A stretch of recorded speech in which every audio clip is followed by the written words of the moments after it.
അന്ന് എനിക്ക് per day 45 ആയിരുന്നു. ബിഗ് ബോസ് മലയാളം ഷോയിൽ തനിക്ക് ലഭിച്ച പ്രതിഫലം എത്രയെന്ന് തുറന്നു പറയുകയാണ് നടി മഞ്ജു പത്രോസ്. ഒരു ദിവസം തനിക്ക് 45,000 രൂപയാണ് ലഭിച്ചിരുന്നതെന്ന് മഞ്ജു വെളിപ്പെടുത്തുന്നു. ആ കാശൊക്കെ കൊണ്ടാണ് പുതിയ വീട് താൻ വെച്ചതെന്നും നടി കൂട്ടിച്ചേർക്കുന്നു.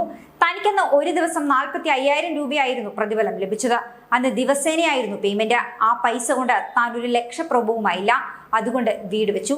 50ാമത്തെ ദിവസമാണ് ബിഗ് ബോസിൽ നിന്നും താൻ എവിക്റ്റ് ആകുന്നതെന്നായിരുന്നു മഞ്ജു പത്രോസിന്റെ വാക്കുകൾ.